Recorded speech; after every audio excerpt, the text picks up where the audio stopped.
Essa mesa vai ter um funcionamento um pouco diferente. É uma mesa, primeiro eu tenho que dizer algumas palavras sobre ela. Então, em nome da comissão organizadora e também em nome da PUC, quero agradecer a presença da professora Susan Buck-Morss por ter vindo de tão longe para estar aqui conosco. Não foi fácil para ela deixar seus compromissos para estar aqui conosco hoje, e por isso, então, nós temos que estar muito agradecidos por isso. E também quero agradecer a professora Luiza Andrade, que também nos acompanha desde o início do evento, desde a organização do evento, né, nos apoiando no contato com a professora Susan, e é uma honra para nós termos a presença dela aqui, que é a tradutora oficial da professora Susan aqui no Brasil, né? É a tradutora, não oficial, é a tradutora, ok. Então, eu vou apresentar a professora Ana Luiza, e depois que eu apresentar ela, vou passar a palavra para ela, que vai apresentar a professora Susan, e aí logo em seguida a professora Ana Luiza vai sair da mesa, vai subir até a cabine e vai ser a nossa tradutora de hoje à noite. Então, teremos essa honra. Então, a professora Ana Luiza Andrade, ela possui doutorado em literatura luso-brasileira e hispano-americana na Universidade do Texas. Possui 2 pós-doutorados na UFSC e na USP, na atualização da pesquisa sobre osmanlins. Foi professora visitante em Harvard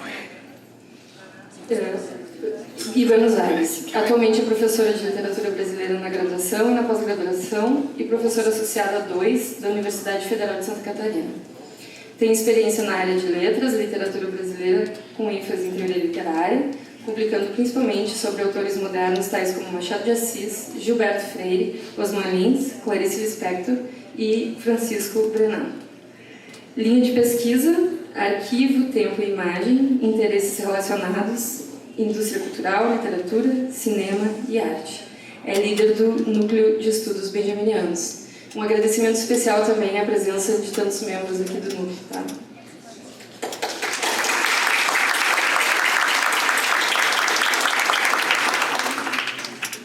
Eu tenho um enorme prazer aqui um dever e um prazer enorme de introduzir, de apresentar a professora Susan Buck-Morss,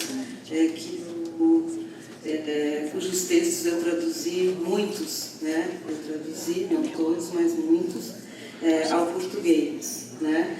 Ela é professora de Filosofia Política no Centro de Pós-Graduação da Cidade Universitária de Nova York, do curso de pós-graduação da Cidade Universitária de Nova York, onde é membro central do colegiado no Comitê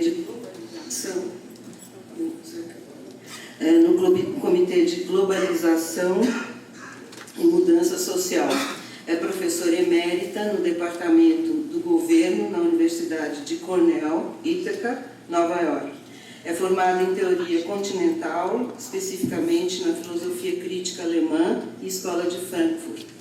Sua pesquisa é um cruzamento de disciplinas, incluindo História da Arte, Arquitetura, Literatura Comparada, Estudos Culturais, Estudos Germânicos, Filosofia, História e Cultura Visual. No presente momento, escreve sobre a filosofia da história, história como cosmologia da modernidade. A professora tem 2 livros no prelo, Revolution Theory, Revolução Hoje, pela Haymarket Press, e Year One, Ano 1, pela MIT Press. Fora isso, em 1977, ela publicou A Origem da Dialética Negativa, um livro que não tem em português, é tradução em espanhol. Em 91, A Dialética do Olhar, Walter Benjamin e o Projeto das Passagens, que eu traduzi pela editora Grifos e o FMG, 2002, está esgotado. Em 2000, ela escreveu O Mundo de Sonho e Catástrofe, o Desaparecimento da Utopia de Massas nos Estados Unidos e na União Soviética, que é esse que está sendo lançado hoje, que foi lançado ontem. Tradutores, eu e alguns membros do Núcleo de Estudos Benjaminianos, pela editora da UFSC. Em 2009, escreveu Hegel e o Haiti. É esse livro que saiu pela N-1, traduzida pelo Sebastião Nascimento e prefácio de Vladimir Safak, né? Traduziu também existe em português vários textos em coletâneas, tem outros, né? Mas eu procurei citar alguns traduzidos pelo nosso grupo, que vem há muitos e muitos anos, né? E sempre um prazer ler os textos da Susan no nosso núcleo, né? Walter Benjamin, Entre Moda Acadêmica e Avant-Garde, tradução João Roberto Martins Filho, em Crítica Marxista, Boitempo Editorial, em 2000, saiu em 2000. A Cidade como Mundo de Sonho e Catástrofe, nossa tradução na Leituras do Ciclo, Grifos, Abralic, 1999. Estética e Anestética, o ensaio de Walter Benjamin, o ensaio sobre a arte de Walter Benjamin reconsiderado, que saiu na Travessia 33, de 1998, e também houve uma outra publicação desse mesmo texto pela USP. Pensar Além do Terror, Thinking Past Terror, também traduzimos para a revista Grifos, Chapecó, Argos, 2001. A Tela do Cinema como Prótese de Percepção, Cultura e Barbárie, foi por 2003, eu não tinha o livro, mas o Presente do Passado agora, né, com nossa tradução, a minha tradução junto com a Adriana Varandas, né?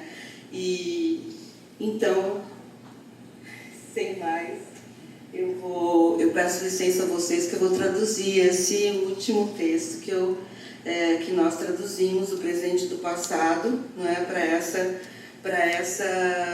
esse fazia parte de uma coletânea. Desculpa, Suzana, eu não coloquei a coletânea em inglês, mas como nós conhecemos o texto separado, nós traduzimos ele sozinho e publicamos só para essa conferência nós publicamos pela Marina Moros, pela Cultura e Barbárie, que é uma editora quase que artesanal, né? Mas e esses dois livros, a Crítica Marxista aquela revista antiga, né? Eu trouxe dois só e esse o Hegel e o Haiti, para vocês verem, porque esse aqui já é uma peça de museu quase, e esse aqui ainda foi do ano passado, né? Então agradeço a todos, agradeço muito a todos, ao Elano, à Manuela, ao professor Ricardo, né, pela organização, e principalmente a Susan, sempre parceira. Muito obrigada. Muito obrigada.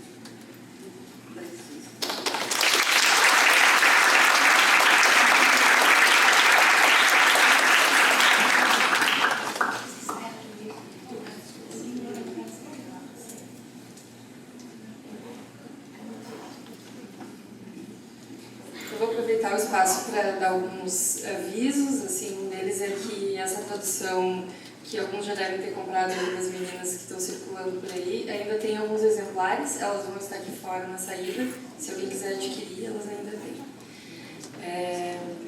Outra coisa, então, que eu gostaria de dizer é que muitas pessoas têm perguntado sobre os certificados. Eles serão enviados assim que nós conseguirmos nos organizar por e-mail, tá bem? Então, por favor, aguardem. E o nosso e-mail vai continuar funcionando, aquele oficial do Congresso, quando precisarem solicitar alguma coisa, só entrar em contato. Agora eu vou passar a palavra para a professora Susan, que vai começar com alguns agradecimentos, e aí depois a professora já vai iniciar. Não é aí no texto.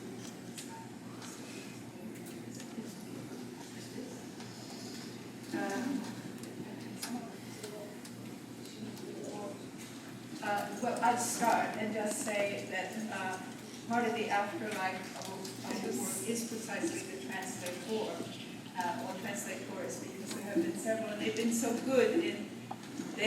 good in Brazil that I feel like I have some. Sorry. That's it. I feel like I've had some success because I have such good translators. So I want to thank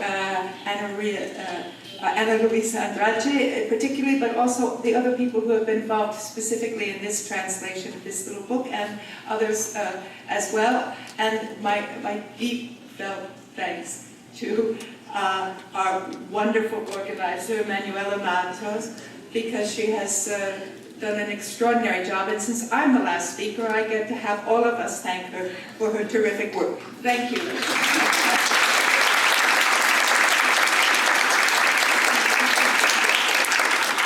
So, yes, the little book is there, and so in a sense you don't have to be here, except you're going to see images, more images, even more beautiful images, so maybe it will be worth it for that.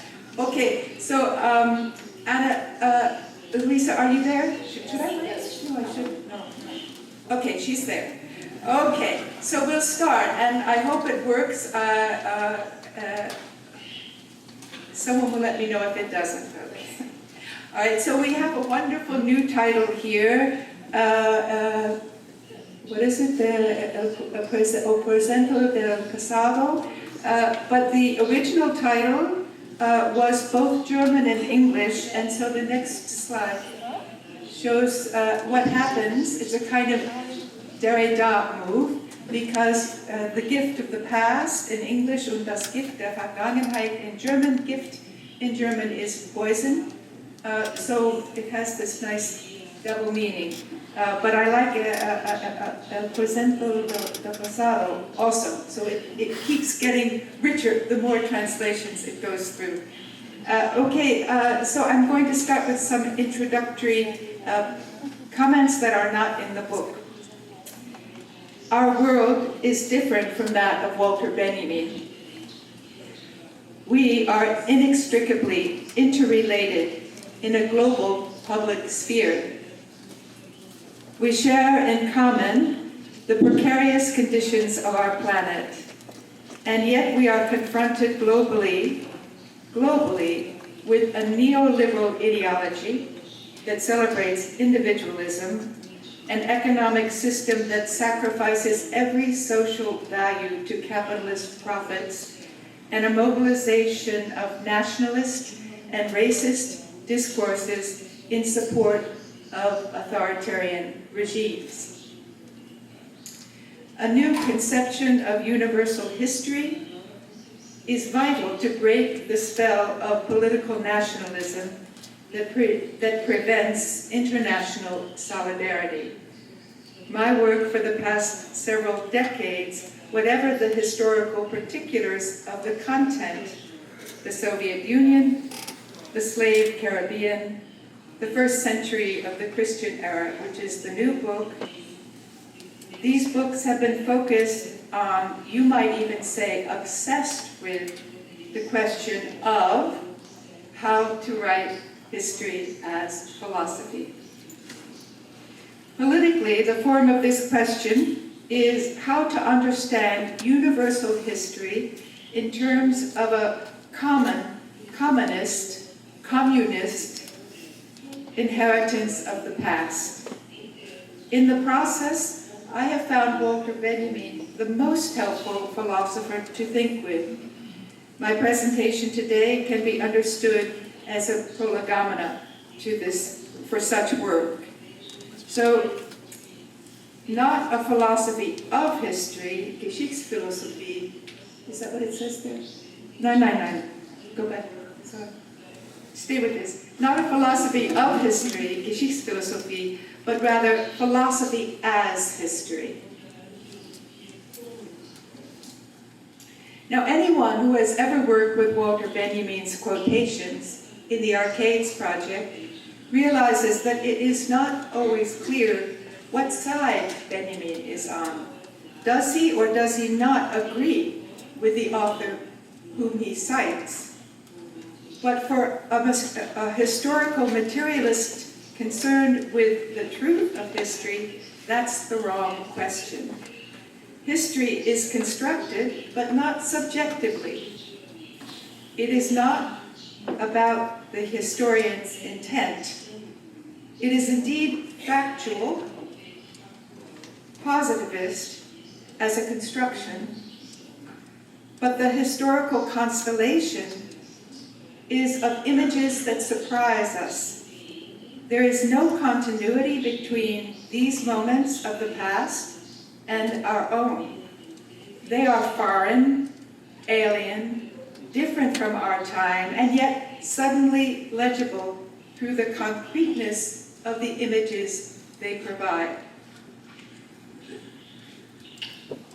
History breaks down into images, not into stories. If it's the wrong slide, scream out and let me know that I haven't got the right text. So I think that's right. It is possible to colonize time as well as space. The process of producing historical lineages imposes a conceptual schema that divides the past into spheres of ownership by particular collectives who claim a specific vertical slice of history, set up upon it a flag of national or religious belonging, and control the production and distribution of meanings that are mined within it. Contemporary anthropology has led the way in exposing the violent distortions to knowledge that colonization of space entails. Their critique applies as well to colonized time. In order to disrupt historical narratives of ownership of the past, Benjamin's method was to construct critical constellations, and that method inspires my talk today. History is layered, but the layers are not stacked neatly. The disrupting force of the present puts pressure on the past, scattering pieces of it forward into unanticipated locations. No one owns these pieces. To think so is to allow categories of private property to intrude into a commonly shared terrain where the laws of exclusionary inheritance do not apply. The history of humanity demands a communist mode of reception. So the goal is nothing short of a new world order, a different world order. It will require rescuing the past based on a deprivatized, denationalized structure of collective memory. There is little danger of a new triumphalism in this task. Human universality is a scarred idea, and the sources of the scarring must be remembered along with the moments of inspiration. Extreme inhumanities are part of a communist inheritance of the past. The human disaster in Gaza cannot be made the legacy of Israel any more than the Holocaust belonged solely to the Germans. Neither historical role, victim or oppressor, is encoded in our DNA. Past injury is not a license to kill.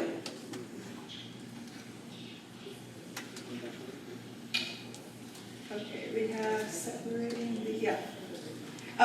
Let me say, the translations, the good translations are by Anna Maria, and the very best translations of Benjamin are by our own Jean-Marie. And the really funny translations are Google Translate. Okay, so that I did this morning. So I think this is one of those.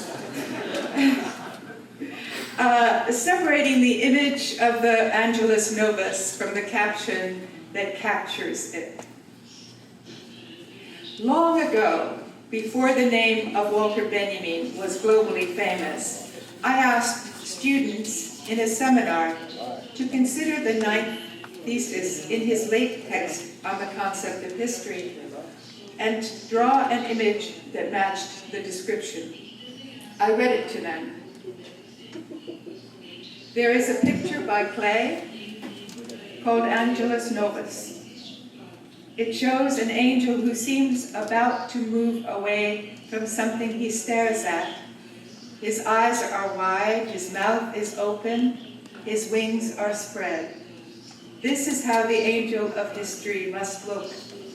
His face is turned toward the past, where a chain of events appears before us. He sees one single catastrophe which keeps piling wreckage upon wreckage and hurls it at his feet. My students drew mature angels, Christmas card angels, and subtle-bodied angels from medieval art. None of these resembled the Angelus Novus, painted by Paul Klee in 1920 and purchased by Benjamin shortly thereafter. Today, the Klee watercolor has become famous through Benjamin's reception of it. Indeed, too famous. The words are so thickly applied that we cannot see the Klee image without the overlay of Benjamin's comments on it. The elements reverse. The image is a caption for the text, rather than vice versa. Benjamin wrote his comments in a particular historical situation. Today, this picture is pinned down by the caption, pinned down by the determinations of a particular catastrophe, as if it extended endlessly into the future. Historical philosophy, Geschichtsphilosophie, hardens into ontology. The world without distinctions is called a prison camp, and that's Agamben who makes this claim. Klee's picture hangs in the Israel National Museum, indelibly linked to Benjamin's suicide while escaping Nazi-occupied France as a permanent monument to the Holocaust. How did the painting get there? Karl Dzerzowski tells us in a dramatic form. This is a piece from his play, his theater piece, called Four Jews on Parnassus. So after their death, you have Scholem, Adorno, Benjamin, and Schoenberg sitting around talking to each other after they have all gone to, I suppose, heaven. Okay. Next. And this is the translation by Ana Luiza, and I'll read it in English. Benjamin. But what happened to my Angelus Novus? Scholem. I'm getting to that. At the reception in Siegfried Unsel's home, Unseld was head of the Zorkamp Publishing Company, and this reception they're talking about followed Adorno's funeral in 1969. I, i.e. Scholem, met your son, Benjamin's son, Stefan. Benjamin, and Scholem, I raised the question of the Angelus Novus.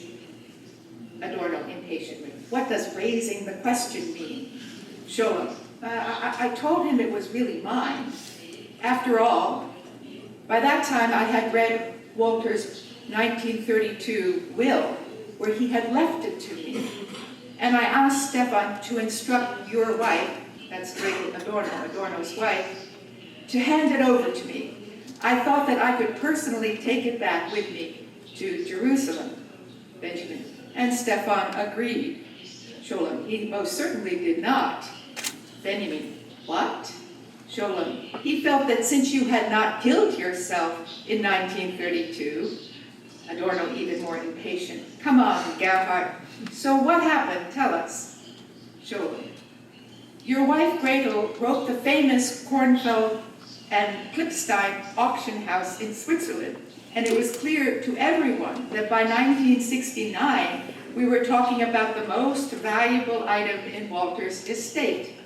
We all argued for nearly 3 years, during which the clay remained in Gretel Adorno's home, until Stefan died in 1972, so the poor man never really got to enjoy the painting.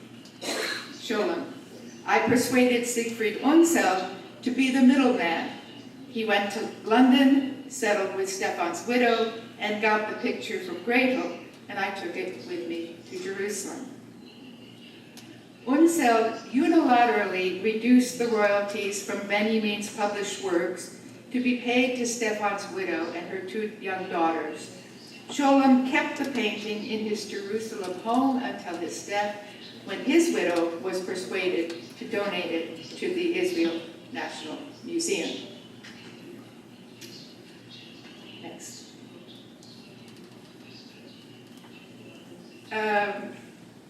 Transitoriness. Benjamin's own reading of the clay painting kept changing. Angels were for him ephemeral creatures.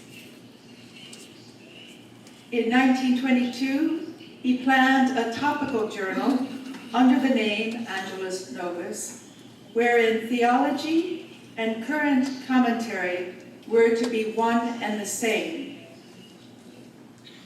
In 1931, Benjamin bestowed the mantle of the new angel on the irreverent journalist Karl Kraus, a poetic, martial angel, fiercely critical of the latest news.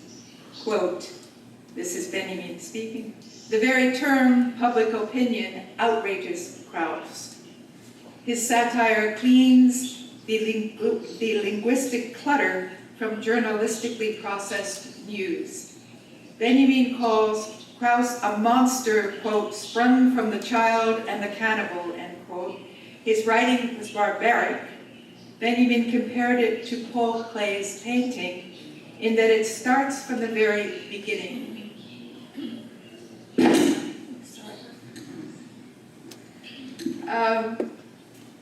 And this is another quotation from Benjamin on the same subject. In old engravings, there is a messenger who rushes toward us crying aloud, his hair on end, brandishing a sheet of paper in his hands, a sheet full of war and pestilence, of cries of murder and pain, of danger from fire and flood, spreading everywhere the latest news, full of betrayal, earthquakes, poison, and fire. Perhaps one of those angels who, according to the Talmud, are at each moment created anew in countless throngs, and who, once they have raised their voices before God, cease and pass into nothing. On this evanescent voice, the ephemeral work of Kraus is modeled. Angelus, that is the messenger in the old engravings. No. 2 years later, Benjamin described the Angelus as a woman, as himself, the female counterpart of himself, or indeed, himself in pursuit of a woman, a particular woman, Anna Maria Turk-Blaupaup-Tenkate, whom he met in Ibiza, Spain in 1933. Benjamin is the suspended, if voracious angel, ready to pounce on this woman he desires. Receding as time takes him forward, he hovers with persistence. Quote, in short, nothing could weaken the man's patience. This word patience here is persistence, right? This is Benjamin. So this is how Benjamin understood the relationship between image and caption. The latter, the caption, was erasable, replaceable, ephemeral, like the songs of Talmudic angels. Paul Klee, too, envisioned multiple, topical angels. This is one from 1905, Der Held mit dem Flügel, the hero with the wing, and the caption on the bottom right reads, especially endowed by nature with one wing, he has therefore formed the idea of being destined to fly, whereby he perishes. In 1905, his angel was a modern-day Icarus whose one wing signaled the earliest mechanical flights. Klee drew at least 50 different angels during his lifetime. Over half of them were in the last year. Both Benjamin and Klee died in 1940. Now I'm going to show you the beautiful angels that Klee painted in the last year of his life. Slide 1. Angel still female, noch weiblich, from 1939. 2. Christian Ghost, christliches Gespenst, from 1939. 3. These are two next to each other. I have difficulty reading the German script. The one on the left is surely saying Angelos Militans. And the one on the right, what is it? Jean, can you read it? Does it say Engel noch hässlich? Noch hässlich. Also, still, angel's still ugly. Okay? Okay, next. This is my very favorite. This is angel applicant. He is applying for the position of becoming an angel. And this is a tryout. Okay? And then the next one. This is Engel vom Stern, angel from a star. And then the last I'm showing you is called Vergessliche Engel, forgetful angel. Politics and love, autobiography and transcendent truth, these were thought together by Benjamin. In contrast to the loss of this polyvalence in the museum context, so not just one meaning, but constantly fluid, moving meanings, different meanings. So for Benjamin, art is just one form of human creation, no more or differently to be evaluated than any other. A building type, technological invention, social institution, or an object of child's play. All of these forms consist of the human shaping of matter that is itself not humanly created. The matter is not humanly created, right? So this is where the theological can come in. The material world is God's creation. Its distinguishing sign is transitoriness. It manifests its divine origins by eternally passing away. So transitoriness is the order of human happiness, which does not master nature, but speaks its name. Humans transform the residue of God's creative word by bringing the natural world to speech in the secular language of human happiness. And here the next. This is the supposedly totally ununderstandable two-way arrows that were discussed a little bit this morning. But let me give you my take on this. So transitoriness of human happiness, one arrow, human experience of the divine in nature, an arrow in the other direction, God's creation as the eternal passing of nature, transitoriness as eternal truth. This is from the Theological Political Fragment. This simultaneous personal political and theological mystical idea of truth is the natural kernel of Benjamin's Marxist and Messianic convictions. It remained so constant in his lifetime of writing that dating the theological political fragment, a text that deals with this theme directly and contains this image of counterfacing arrows, is the object of irresolvable philological dispute as to whether it was written in the early 1920s or the winter of 1937-38. The passing presence of the material world and of human happiness in it leaves us with the metaphysical necessity of affirming transitoriness, because only in passing is truth available to us. Its image is time sensitive. It is not that truth changes, we do.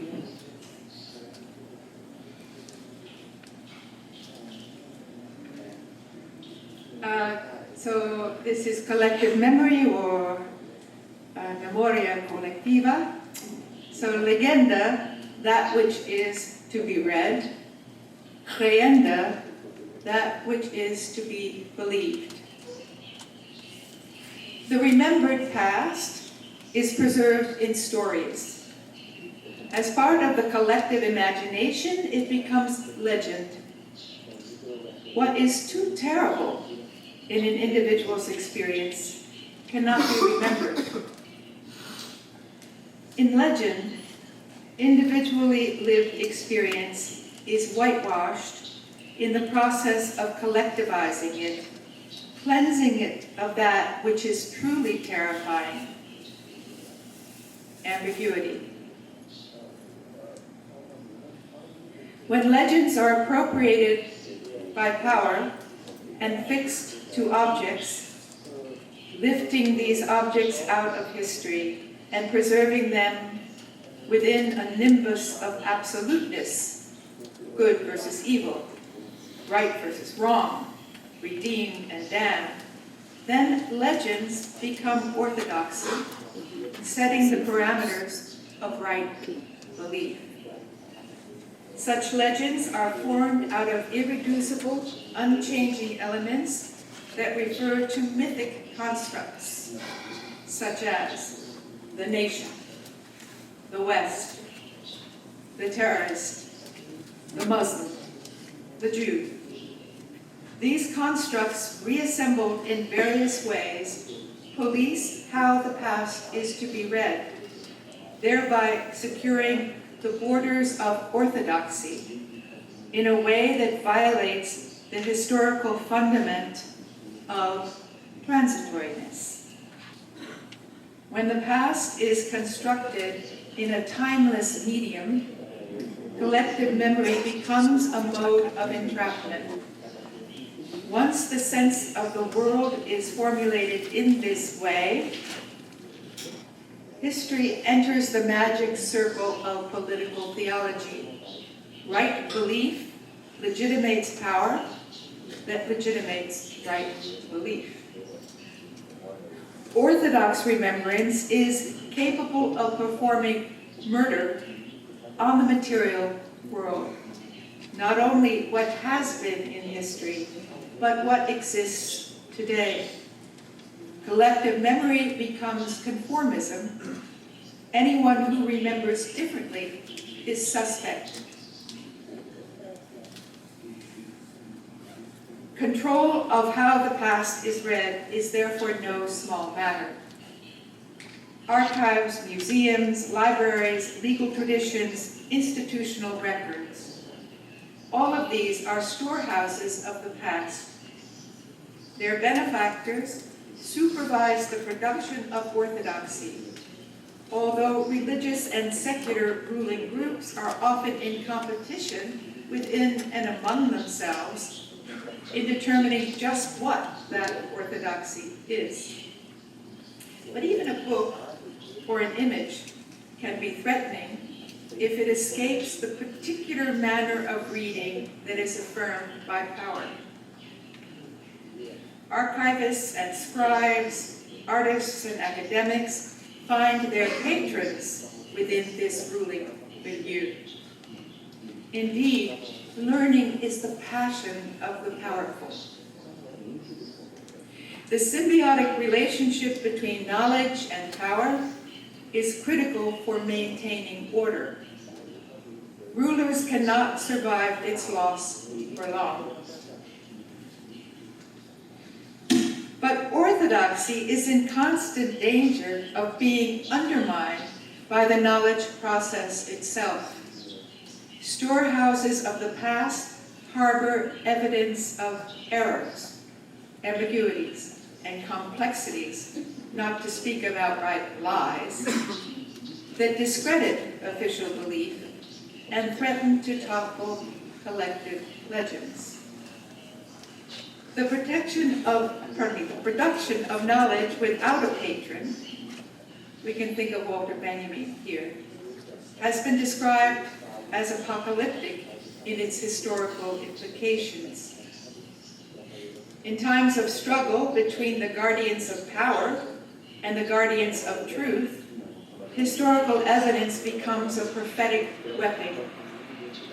If the rulers claim the role of the restrainer, or the catechon, who holds apocalyptic disorder at bay, the prophets protest against the given order in the name of human happiness, social justice, God's will. History writing is the place of this struggle between the need to preserve the present order and the desire to preserve truth. But here is the irony.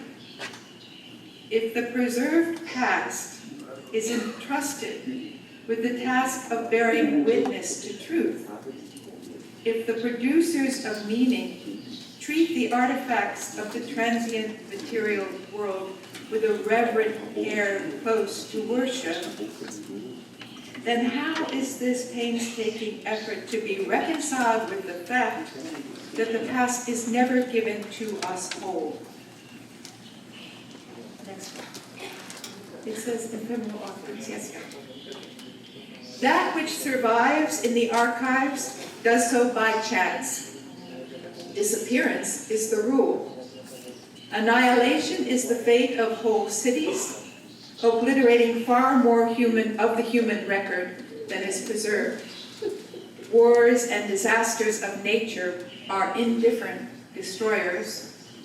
Human intention is at work as well. Heresy, degeneracy, degenerate art, blasphemy, treason, disbelief. These are just some of the threats to orthodoxy that call for the destruction of the historical record. Texts and images are both vulnerable to attack. Precisely which objects are available from the past, whose written and visual sources are saved, is astonishingly arbitrary. Only a confirmed believer can be sanguine about their providential arrangement. Great libraries disappear. Over 500,000 manuscripts, both secular and religious, were produced, collected, and later lost at each of these imperial centers. The Library of Alexandria, founded in Ptolemaic Egypt in the 3rd century BCE, disappears by the 5th century. The House of Wisdom in Baghdad under the Abbasid Caliphate, 9th through 13th century. The Library of Cordoba under the Andalusian Umayyads, and the House of Wisdom in Fustat, now Cairo, under the Fatimid Caliphate. All of these had over 500,000 volumes in collections that have disappeared. Europe was late to assemble a major collection. The Vatican Library held only 1,160 volumes when it was formally established in 1475 CE. But intentional destruction was common. 2 cases connected with religious and imperial expansion resulted in irretrievable loss. The public burning of thousands of Arabic Andalusian manuscripts by the Spanish Inquisition in Granada in 1499, and the obliteration of Maya sacred books by the Spanish bishop of colonial Yucatan in 1562, along with 5,000 so-called diabolical cult images. Now, Wikipedia lists 87 historical instances of book burning, but the act itself is not the issue. Historical contexts and consequences change. There is no direct continuity between past and present in these 87 instances, at least not for the point being made. We are concerned with the political connection between knowledge and power that leads to the partial and arbitrary silencing of the past. And here, secular modernity has added something new. If earlier false belief was under attack, now the enemy takes on ethnic and racial tones. Modern states establish libraries and archives as guardians of the imagined national community, those who claim rights to the land by natio, by birth. Patriotism appropriates the aura of religion. It purifies present acts of violence against perceived enemies, whose own past is first defiled and then destroyed. Ethnic archives are obliterated. National libraries come under fire. Recent casualties include Irish National Archives, containing 1,000 years of historical documentation, destroyed in the Civil War of 1922. Catalonian Library, founded by Pompeu Fabra, destroyed by Franco's troops in 1939. Judaica Collection in Birobidzhan, the capital of the Soviet Jewish Autonomous National Zone, established as a socialist alternative to Zionism, destroyed in the anti-Semitic climate of Stalin's last years. Zaluski Library, Warsaw, founded in the 18th century as one of Europe's first public libraries, destroyed in the burning of the city as punishment for Warsaw's anti-national uprising in 1944. Jaffna Public Library in Tamil-dominated northern Sri Lanka, 97,000 volumes, including rare palm leaf volumes, destroyed by the Sinhalese paramilitary in 1981. Statues of Tamil cultural and religious figures were destroyed or defaced. Bosnia's National and University Library in Sarajevo, shelled and burned by Bosnian Serb gunners in 1992. That library held 1.5 million volumes, including over 155,000 rare books and manuscripts. And the National Museum and Library of Iraq in central Baghdad, destroyed in the United States invasion of Iraq in 2003. Statues and other ancient artifacts were looted or destroyed. There is a less violent, more common form of erasure. It is the practice of preserving only our past that provides a continuous linear trajectory for imagining our future. Archaeologists in Israel have unearthed an ancient water system that served one of the grandest palaces in the biblical kingdom of Judea. But these archaeologists dig quickly through layers of history to find what is of interest to present power. Attention to mythic origins, the stuff of national legend that shores up the dominance of those who rule, dismisses the recent past as refuse. Its ground is a mere construction site for future growth. In the process, material evidence of crimes against living human beings is destroyed. Their records, declared of no value, disappear, and with them, the possibility of imagining any community at all. This is the bulldozer, Palestinians watch an Israeli excavator destroying a Palestinian house in a village on the West Bank. Excavating the earth in search of the cultural heritage of a particular people while bulldozing the counter-evidence poisons present consciousness by shrouding it in myth.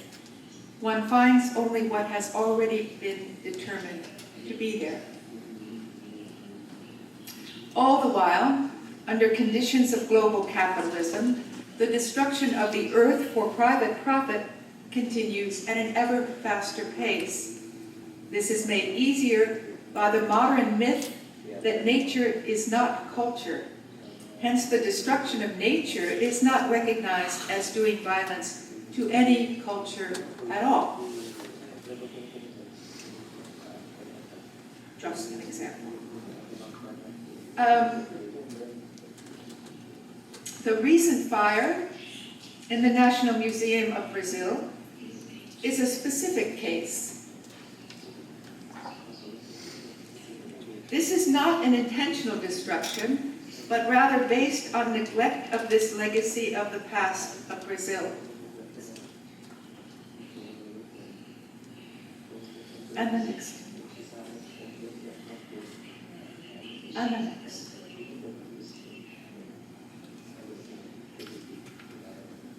This reminds me of Walter Benjamin's comment in the Theses on History, thesis number 5.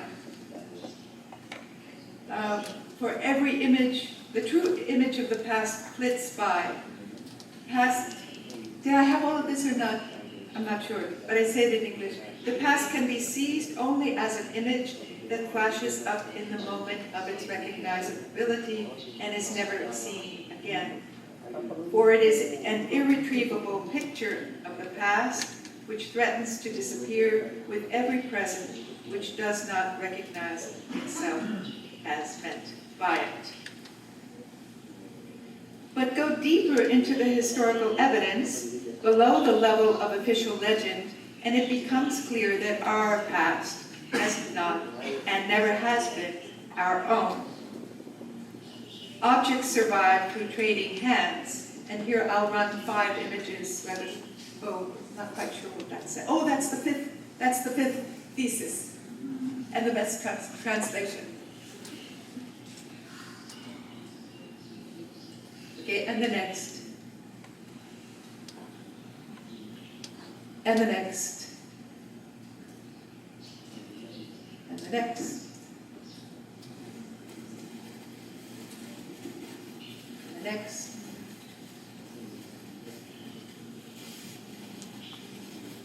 And the next. So here's the point. Objects survive through trading hands. Books move and thrive in diaspora. Scholarship flourishes through cosmopolitan exchange. Texts and artifacts follow the lines of pilgrimages, truths, and trade. So these objects are a collection of indigenous and Egyptian and this book in English about the nature that is here. So empires monopolize knowledge through linguistic appropriation, supporting the great translation movements that have marked the rise of their power. Ptolemy's astronomy, Galen's medicine, Plato and Aristotle's philosophies All of these human achievements owe their survival to a series of imperial languages. This heritage of ancient Greece, praised by Europe as its own, passed from Greek into Persian translations under the Sassanids, into Arabic under the Abbasids, and ultimately Latin in Toledo and Sicily as the precondition for the European Renaissance. When vernaculars of Europe replaced Latin as the languages of power, translations became a strategy of intra-European imperial competition. The last great translation movement after Europe's decline is into English, the language of this text. So we face an uncomfortable fact. Without empires, no cultural heritage. Without diasporas, no national past.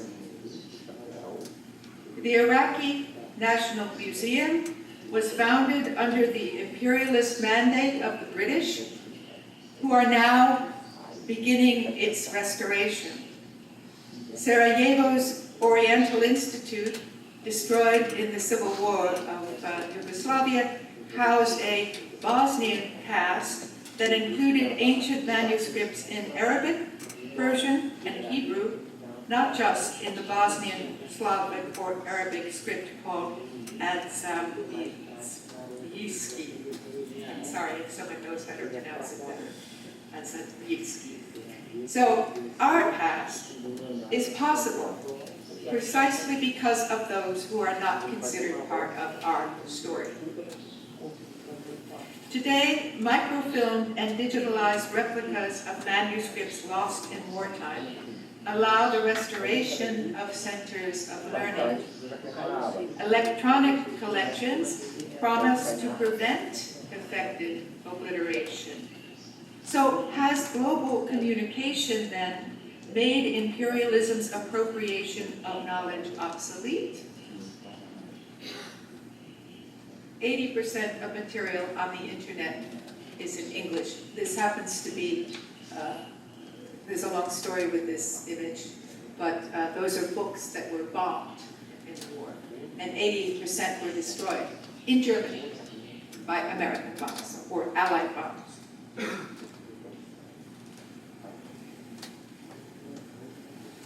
Okay, so the last section, or the next section, is called Revolutionary Patience. And here we have a little bit to tell you. In the book, the editor at the last minute made a change and said, you can't have revolutionary patience, there must be a mistake here. So the one glaring mistake in the book is he changed it to revolutionary impatience. But the point is revolutionary patience. And the meaning of the point is precisely what Jean-Marie told us about the Lao Tse. Das Harte unterliegt, that the water wears away the stone, that the patient revolutionary is the one that actually, wears away, rather than thinking you must act, and if you fail, that's it. It's a failure. No, it's this wearing away that is the revolutionary patience that I'm referring to, and I think it describes Benjamin better than revolutionary impatience. So make that change if you get the book.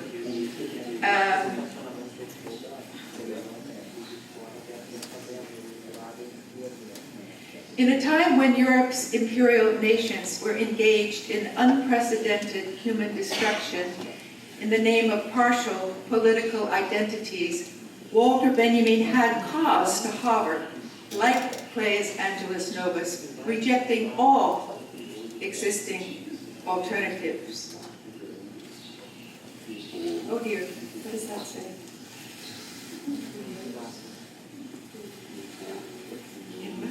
What is it? Oh, sorry. Oh, take it back. Something's out of order. I get, no, go there, stay there. I'm sorry. It's coming later. Okay.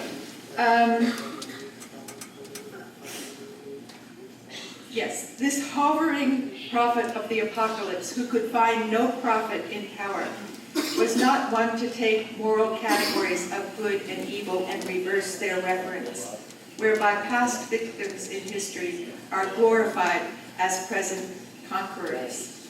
He wrote in 1938, "Wrongs that are endured are apt to foster self-righteousness. This has been true for the scholars who have emigrated."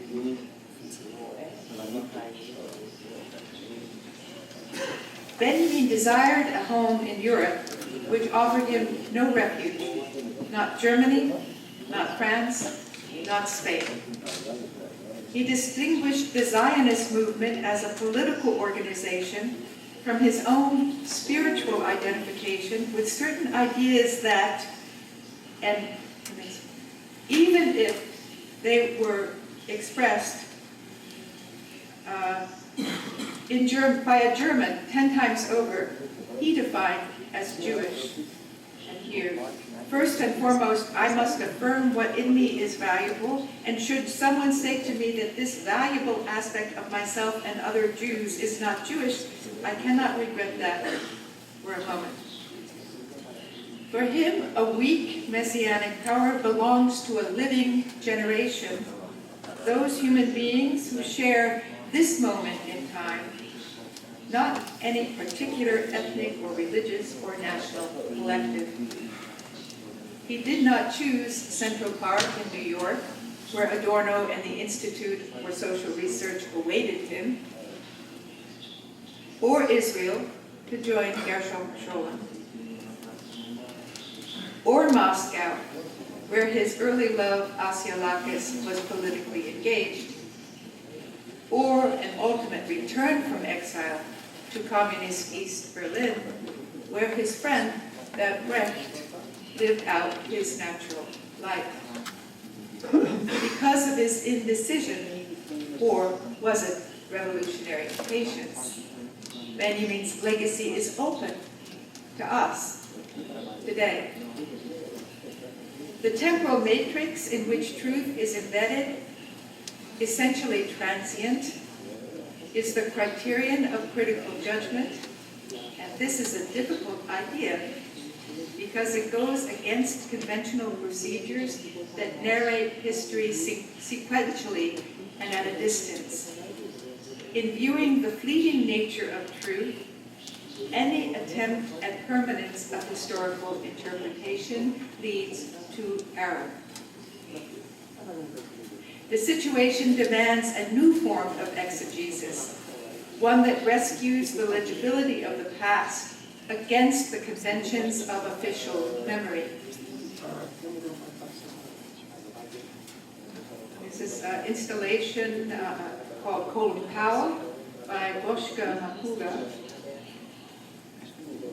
If progress yields a constant heap of debris, this is due to a continuation of the same: war's destruction, economic exploitation, and turning the other of one's own collective identity into a scapegoat as the political enemy to be exterminated. Interpreting the interminable repetition of the same necessitates remembering the past through those present inhumanities of which one, we all, are at this very moment an accomplice.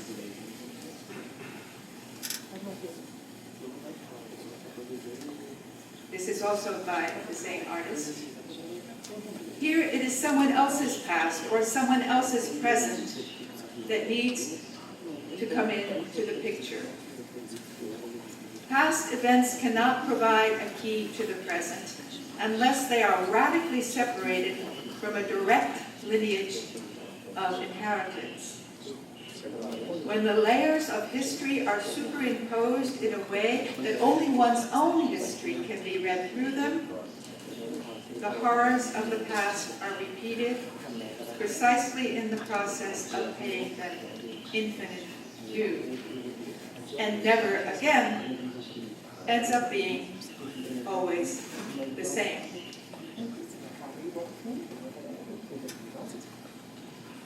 Benjamin speaks of smashing the continuum of history.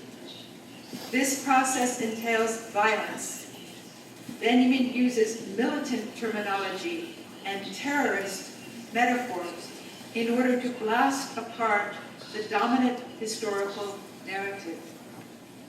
In this process, the past ricochets off the present and scatters into enemy territory.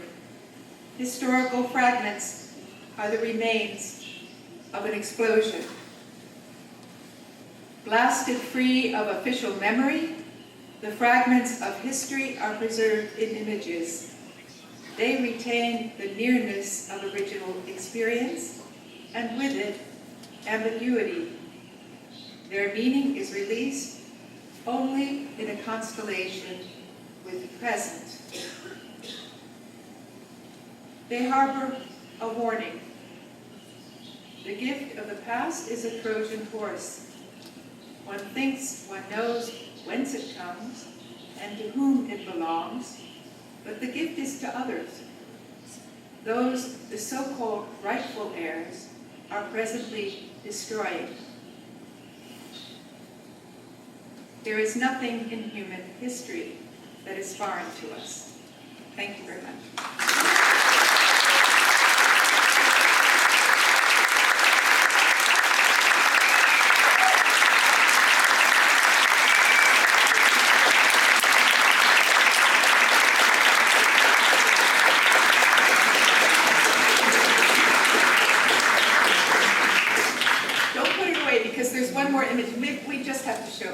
After fun. This is the last one by the same person. It's called The Death of Marxism. Workers for the Women Unite. I only say that to remind you that tomorrow at 4 o'clock you have to get up and get out there and be on the street.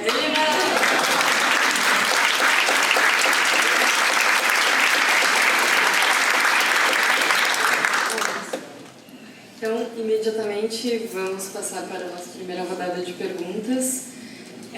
Eu peço a gentileza assim, que as perguntas sejam feitas bem lentamente, para a gente ver se a tradução vai funcionar. Serão 2 rodadas de 3 apenas, porque a gente já está adiantado na hora.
Susan, may I ask in English? Yes.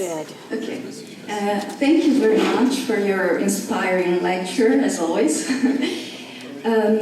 What I'd like to know is that if the Brazilian translation, the present of the past, changed somehow your original idea about the gift of the past. I mean, this slightly different translation modified or added somehow new acceptions or significations to your original title. Well, the beauty, of course, is presente is like the word present in English, which is gift. So you get this resonance of gift and poison and gift and presente, and you begin to see this extension as truly, I mean, I think this is the afterlife of anything that's written, and I wouldn't just say art, because it passes into other spaces, and the words, they add to it. And that may be the difference between, I like diaspora. I like this idea of things moving out of their boundaries rather than being held and contained in some clear tradition. So yeah, I loved the fact that this, when I saw this, I thought this is great, you know. So yes, I think definitely it's precisely this which happens to anything that goes through translation.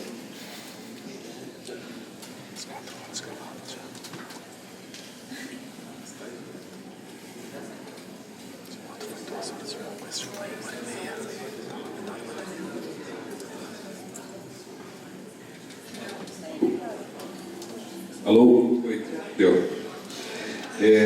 Susan, eu li o livro hoje à tarde e tem um... Tá.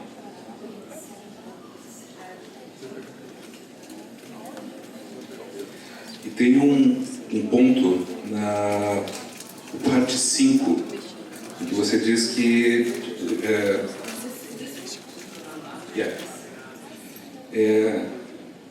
o que eu entendi é que você afirma que a sobrevivência do patrimônio cultural ela dependeria da existência de impérios.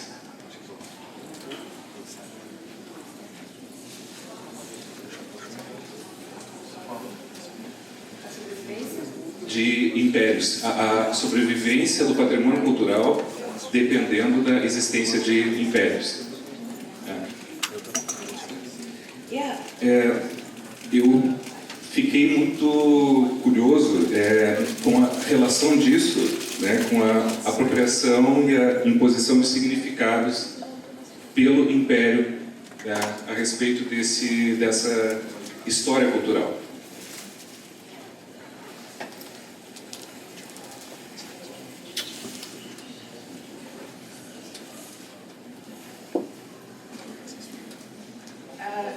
Well, it's not clear how it does. What I want to emphasize is how accidental and how much power is involved in these traditions that we supposedly say are so wonderful. So even the National Museum, it's terrible that all that. Okay, let me talk about this specifically in terms of the National Museum of Brazil and its being burned. It's a terrible thing. However, it reminded me, China closed after its National Museum about 10 years ago and reconstructed what the Chinese experience was. Russia has done the same. Perhaps one reason that it was neglected is that the material in it violated the national story.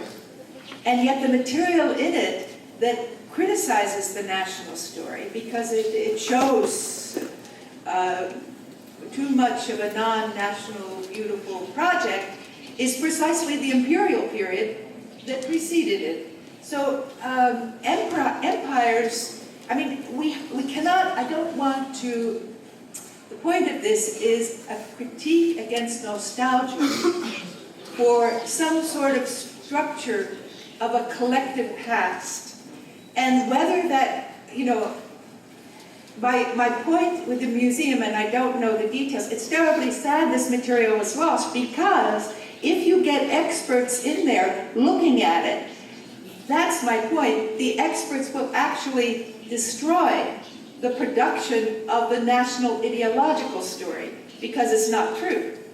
And so scholarship will bore away from the inside of these projects of let's see how grand Brazil has always been or whatever. So that is the ambiguity of all of these objects that remain.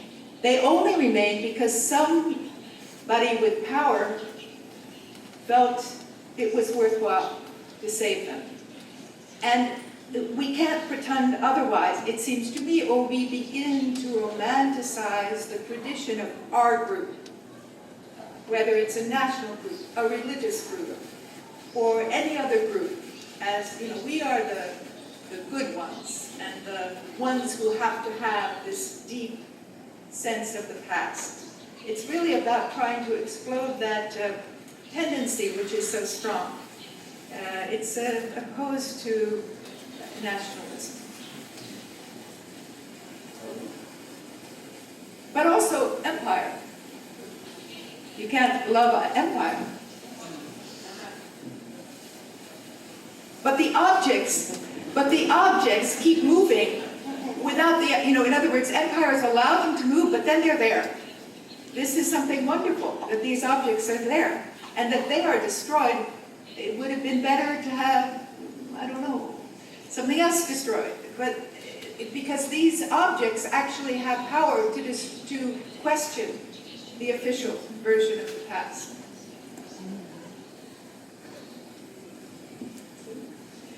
Well, I wouldn't make this question if he didn't first. But it's the same question. Because it's different when you deal with another kind of knowledge. And I'm thinking especially on Brazilian, Indian, or Bush people knowledge. Because they don't have, they don't even know how to write. We didn't have an empire or class society in Indian tradition. And if the world have today the Amazon, the rainforest, is because of them. You see, because of them. Yes. No empire, no king, no different classes, no written knowledge, and we have the Amazon because of them. But this guy, wait, please. This guy have a book that is translated to English. The name is The Fallen Sky. I suggest strongly. His name is Davi Kopenawa. I can write it later for you. And another very little thing. Well, first, I think that this position is not absolutely true, because there's a kind of knowledge that don't need empires. And another thing that's like a joke, a funny thing, the old Latin rhetoric, they used to say that even Caesar has to obey grammar. Language. I The place where we, I become we, or turn into we. No. I'm not, at this point must not be clear enough, and I blame myself. But what I want to say, I mean, I'm a historian. I love archives. I'm crazy about archives. This kills me to see this destruction.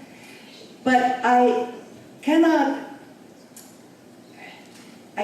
forget that what survives is not, we don't have the past. We have fragments of it. I gave the example of Yucatan, but I'm sure in Brazil also the Catholic priests destroyed, bedeviled icons or whatever. This is something that is done. The Christians took off the faces during the iconoclast movement. So they destroy and they preserve. And what we have is this totally fragmented past. This is the point. We have fragments. Like a constellation, they have to be put in some connection. But that connection can never be the restoration of some, a legend of the past that says, I mean, I'm working now in the 1st century. I'm working on the period, I'm now at the whole period, the whole century. I've mentioned Jesus once, because no one knew him really in the 1st century. He's not a player in the 1st century, right? So, and I mentioned to say he wasn't born in year 1. He was born, they don't know, maybe 4 years after, maybe 3 years before, they don't know. So this kind of iconic understanding of the 1st century is simply wrong. And you could say, yes, but for Christians it's totally important, and who cares what the facts are? Then you are producing a legend.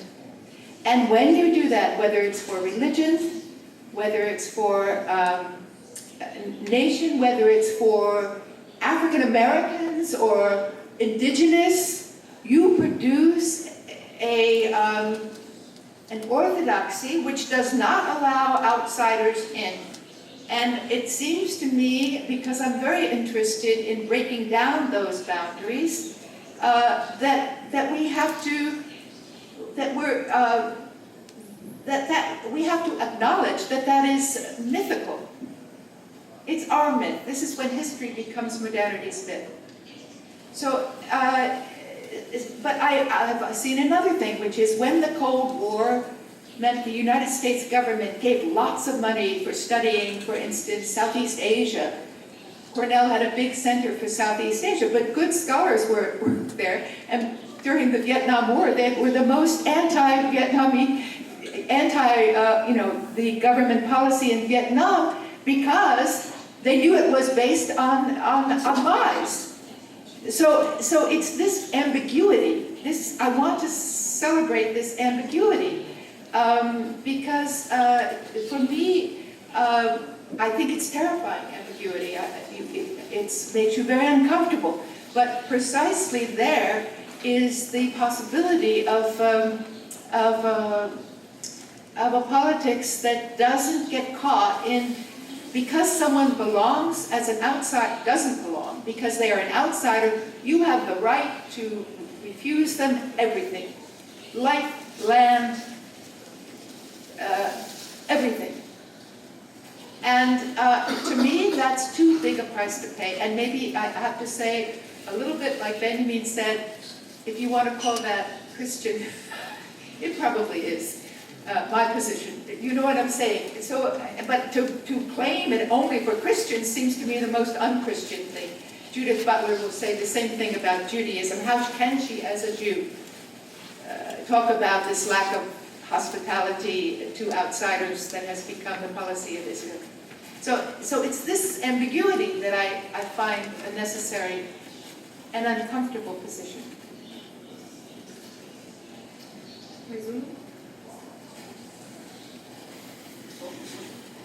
Eu só queria fazer um pedido para levar as garrafas de água e lixo, porque nos dias anteriores lixo ou auditório, por favor.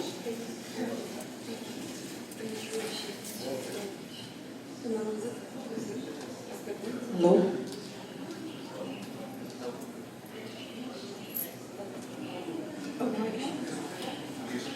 Posso fazer em inglês? I can do it in English.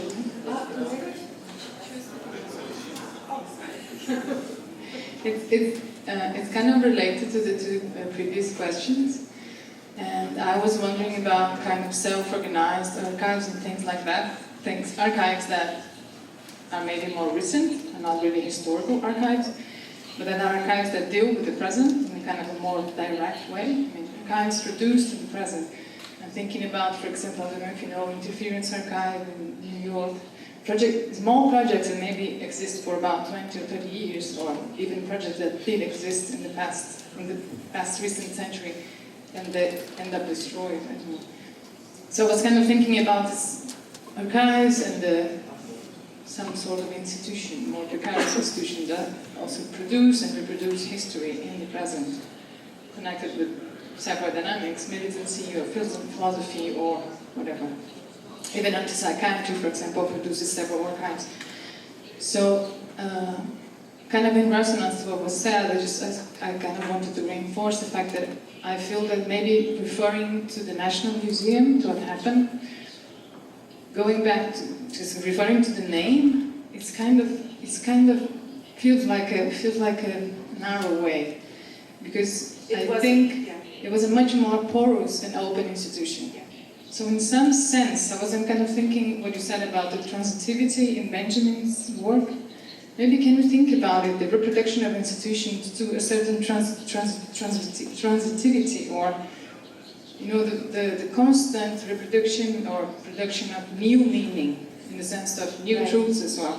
Because I think that the Museu Nacional in Brazil was actually alive because of the work of so many people and so many indigenous archives, sound, things that any other institution was receiving. Okay, so you're saying there's a certain strength in that, and there's a certain porosity of the institution itself. So kind of, I think referring the whole thing to the name itself kind of feels dangerous because it feels like you're narrowing actually the everyday of an institution that produces history.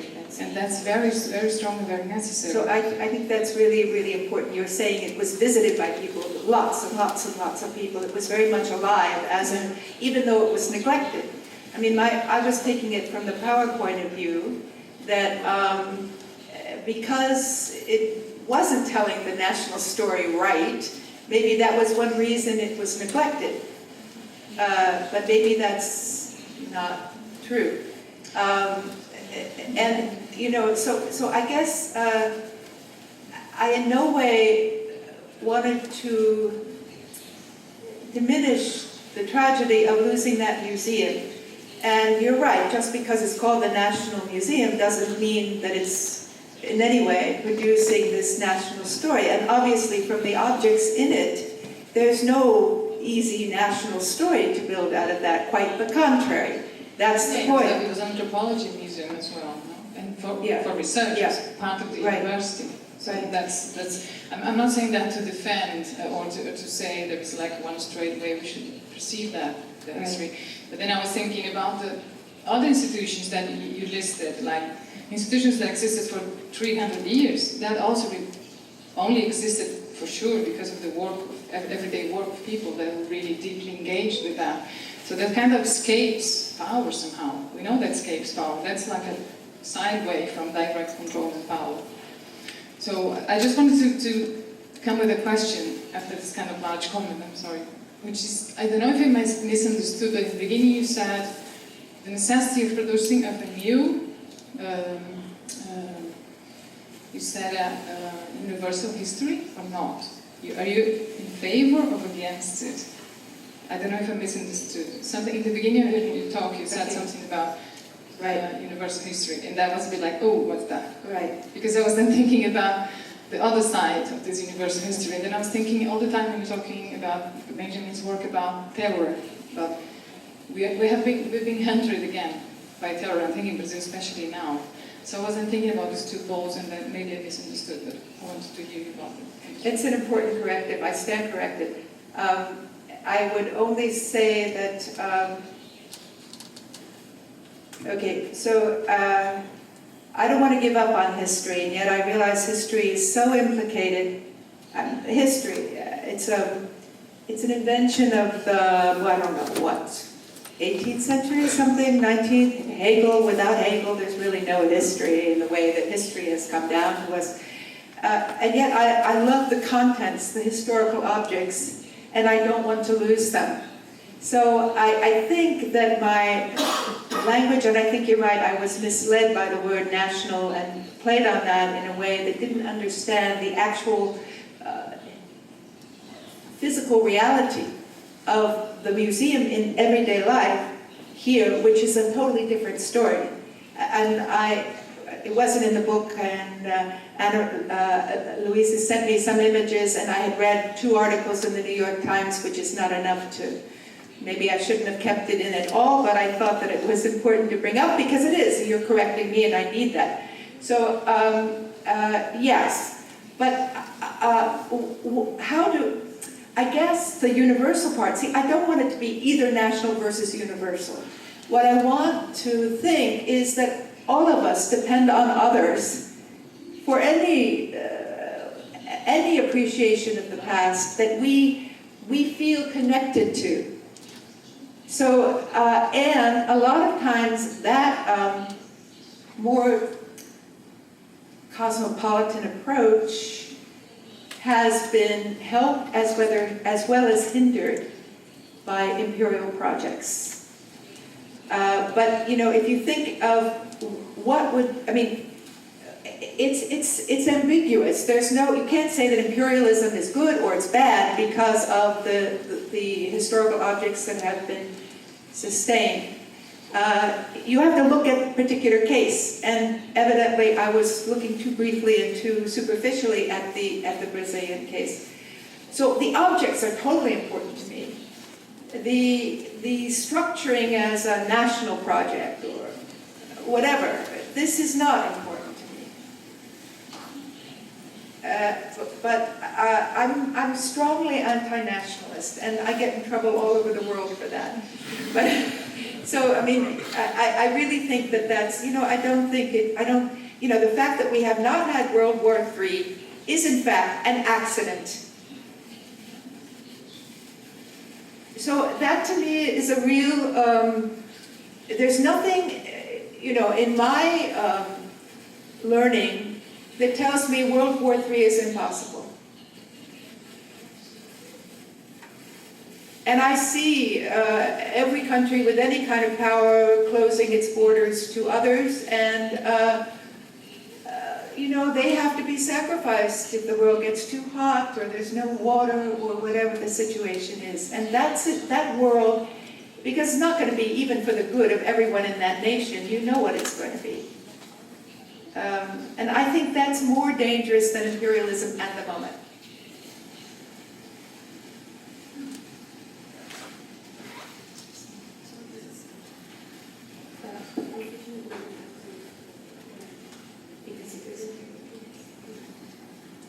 So, thank you so much, Professor Susan. Agora, infelizmente, a gente precisa encerrar devido...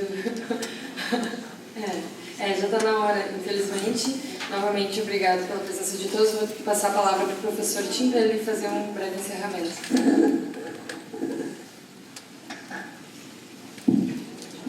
A palavra é simples, né? Em primeiro lugar, agradecimento a todos e todas que aqui estão. Só foi possível fazer esse evento que a mim agradou muito, espero que seja comum essa ideia, porque muitos colaboraram. Queria agradecer o pessoal da segurança, os bombeiros, queria agradecer também o pessoal do som, né? Todo mundo que esteve na retaguarda, no lado escondido da história, mas que está presente, né? Para mim foi um evento extraordinário, está se plantada a semente, e a grande mensagem que quero crer que fica é que melancolia não. Vamos transformar essa melancolia em criatividade, né? Ocupar o Spielraum, né? Ocupar o tempo que resta, e é isso que se espera, é isso que as novas gerações esperam e a nossa também. Muito obrigado, gente.